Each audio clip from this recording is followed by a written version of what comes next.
Hey folks, welcome back. It's another month and it's time for another reef video. Except it's not a new month. It's actually January 23rd when I'm recording this.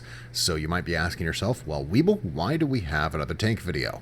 And I would tell you that I have done so many things to this tank this month that I needed to record one for posterity. So here we go. Probably the first thing that you're going to notice is that I don't have Kessil shimmer over this tank anymore. And the story behind that is pretty quick, pretty easy. Basically what it comes down to is I was running the AP700 over a 48-inch wide tank, and I wanted to grow SPS in the lower half to lower third of the tank.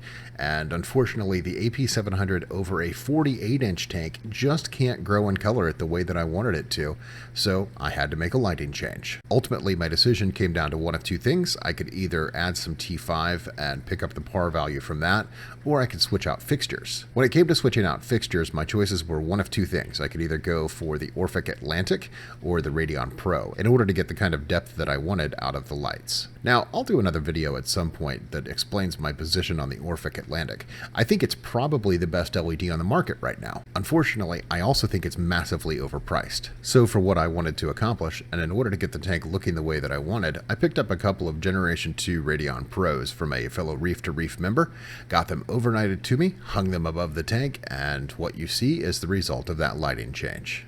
I was actually going to pick up the RMS mounts for the lights. Unfortunately, at $100 a piece on the retail side, that just seemed unreasonable to me. So I took some advice from my friend Mr. Saltwater Tank, Mark Callahan, and I picked up some extruded aluminum T-slot railing, which allows me to hang the lights, move them wherever I want them, and honestly, the installation looks really great. Now, back to the AP700 for a minute, because, well, I'm a huge Kessil fan. If you followed my build threads for any period of time, you'd know that. The AP700 is a wonderful light, and Kessil has always said, if it's over a 36-inch tank, you're going to get really great par penetration all the way down to the very bottom of it, and you're going to be able to grow pretty much whatever you want. I found that to be absolutely true. I still think the AP700 is my favorite light. I prefer the look of Kessil over pretty much anything else on the market. Unfortunately, the growth and coloration of my coral in my particular setup was suffering. Now, I don't blame Kessil for this. The promise that they made was that it works over a 48-inch tank, but you're going to have to raise that light to 13 to 15 inches above the waterline, and that's exactly what I found.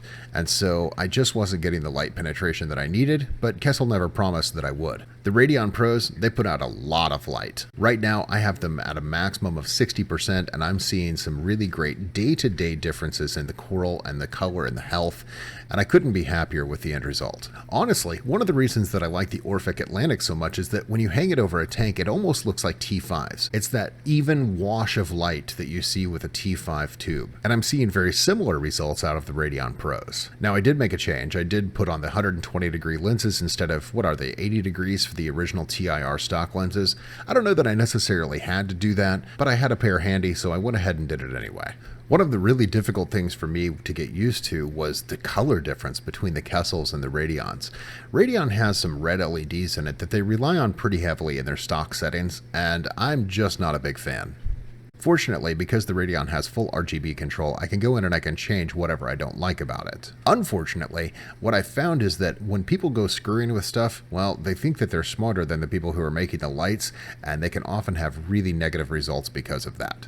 Lucky for me, Ecotech Marine just put out the results of their first coral lab study that they did in conjunction with Reef Wholesale. Over a period of months, Reef Wholesale went through and did some pretty extreme testing in order to find the right spectrum and the right timing to produce incredible results out of Radeon Pros. Advanced Aquarists published the study, and you should really check it out if you've been using Radeons. So right now I'm running my lights at what Reef Wholesale calls pretty much an equivalent to a 14K Phoenix bulb. They ramp up for about an hour, then they go for about a 9-hour growth period, and finally they ramp down into 20K mode for the last hour of the day.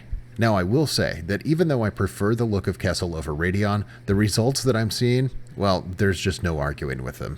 I've added some corals such as the red dragon that you see in the center in the back there, and I moved my great big piece of green slimer, exposing some of the areas that weren't getting light before. The growth and the color that I'm seeing in these SPS, well, it's just unmatched from any LED solution that I've ever used in the past. The LPS seem really happy, the Anemone's really happy, and ultimately, I think the tank looks great. So it may not have been exactly what I had planned, may not have been what I had in mind, but when it comes down to it, I'm very happy with the results. So there you have it.